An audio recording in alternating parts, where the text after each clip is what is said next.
Shalom. First and foremost, I want to give all praises to Yahweh, Ba'ashem, Yahweh Shai, Ba'ashem, Kodash. Double honors to the elders of GMS who were well. Peace and salutations to Lek Akim on the four corners, pushing truth for sincerity. Peace be unto you. This is concerning Michigan's stay-at-home order. It's extended to May 28th. And that's right on time for me, if you ask me. I love it. Shit, as far as I'm concerned, we can stay at home forever. Or the stay-at-home order can resume forever. Okay, I'm about to play. It's understandable how people could be confused with the war of words coming out of Lansing. Tonight, different views on how to prevail against the pandemic. We are still dealing with COVID-19. It is still a very real threat. As Michiganders decide how much risk they're willing to take to venture out into public, Governor Whitmer used her emergency powers to mitigate the spread of COVID-19. Each of the actions that we've taken, though, has been because of the incredible threat that COVID-19 has presented to our state. 3 more weeks of staying at home and non-essential businesses shuttered has created quite the controversy. Republicans, now in Lansing, have filed a lawsuit against the governor for her use of emergency powers. And there's a firestorm on social media. Francis says on her Action News Facebook page, the governor will bankrupt Michigan, and then where will the funds come to fix the roads? She is being ridiculous, ruining people's lives and livelihoods. It's just not right. Kathleen challenges the governor. She posed this question: what can she do if businesses open up? Others using the hashtag #OpenUpMichiganNow. Despite the looming concerns during the pandemic, some say the move is not about power, it's about people. She's just trying to keep us alive. You can't earn a living if you're sick, or worst case scenario, dead. A couple more weeks, I'm fine with that. And tonight, the governor, undeterred by that lawsuit, using her emergency powers, the city of Detroit here falling in line with the governor's orders. And if last weekend is any indication, DPD will be out in force. Live in Detroit, I'm Rudy Harper, 7 Action News. So that concludes the video. So here you have the governor is basically being sued. Because they're saying that she's overstepping her boundaries. And now she basically doesn't care, doesn't give 2 fucks, because she actually, went ahead with the order anyways. And all this is just leading one step every day, every minute, every second, every nanosecond is one step closer to us entering into the kingdom and ushering into the kingdom. Here you have Babylon is in turmoil. Scripture says that things that was written before time were written for our learning. You also have things that, actually, let me get in Ecclesiastes. This is Ecclesiastes chapter 1, verse 9 and 10. The thing that hath been, it is that which shall be. And that which is done is that which shall be done. And there is no new thing under the sun. And that includes events. History repeats itself. Now you've had pandemics before. You've had, turmoil. You've had, the financial crisis in ancient Rome. And it's beautiful. We're seeing things, repeat over and over, because this economy is held together by this, fiat currency that Esau puts out here. So now his money is becoming worthless. And so what is that going to lead to? That's going to ultimately lead to the one world currency that was prophesied in Revelation chapter 13.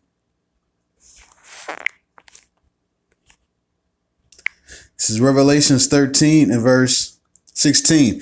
And he causes all, both small and great, rich and poor, free and bond, to receive a mark in their right hand or in their foreheads, and that no man might buy or sell, save he that had the mark or the name of the beast or the number of his name.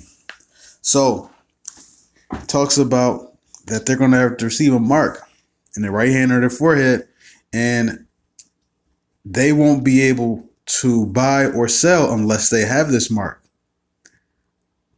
Now, throughout the history of mankind, we've always been able to buy or sell, from the bartering system to silver and gold, your paper currency, get your digital currency, you barter with, your services. There's not too many ways to exchange commerce, business wise, of, without somebody stealing from another person, but conducting a business transaction. So there's going to come a time, in order to make a business transaction, you're going to have a mark of the beast. So this is your one world currency that's prophesied here in Revelation chapter 13 and verse 16 and 17. So with this being the one world currency, why would they move on to the one world currency? Because they would be moving on to the one world currency because the one prior to it didn't last that long. It wasn't, it didn't. It was how do I say the word? It was, with fault. One sec. This is an article from Bitcoin.com by Graham Smith. It says, how fiat money fails, deconstructing the government's paper-thin promise. Fiat money has a surprisingly short lifespan. Now, fiat means let it be. Fiat currency is, this paper currency is a fiat currency. Everybody just decided to agree that this, banknote, will represent, gold and silver, a IOU for gold and silver, which, as you know now, you can't take your dollars to the bank and get gold and silver. The banks, they don't have gold and silver. Fiat money has a surprisingly short lifespan. The almighty US dollar, currently serving as world reserve currency, is not exempt, in spite of all proclamation that it cannot fail. Throughout history, fiat money has failed over and over again, where sound assets like gold have survived. Ruling out acts of good and unforeseen circumstances, the number one reason fiat fails is due to unsound economic policy. This is where gold and Bitcoin stand to truly prevail. Now, before I continue reading this, the one thing about paper currency is paper is infinite. As long as you keep cutting down trees, you can constantly make paper currency. Gold, silver, that's finite. So you want a currency, whatever it is, you want something that's going to be finite. So here's the thing. This is why paper currency is ultimately, it has no true value. Because at any moment, a person can just continue. You got the U.S. Mint. They can just print money out of thin air. Now, you cannot create gold out of thin air. Although you have some people who would, manipulate gold. because the price of gold can be manipulated. Don't get me wrong. You can like take gold and take tungsten and plate it with gold, but then you take all the gold out from within it, and then you still sell it on the market as real gold. So it can be manipulated, but pure gold, it 100% cannot be duplicated. I'm gonna keep reading. It says gold as good as gold. There's a reason no one hears people saying good is fiat to describe something trustworthy or valuable. Gold has been used as currency for thousands of years, since at least 700 BC, when it was favored by Lydian traders.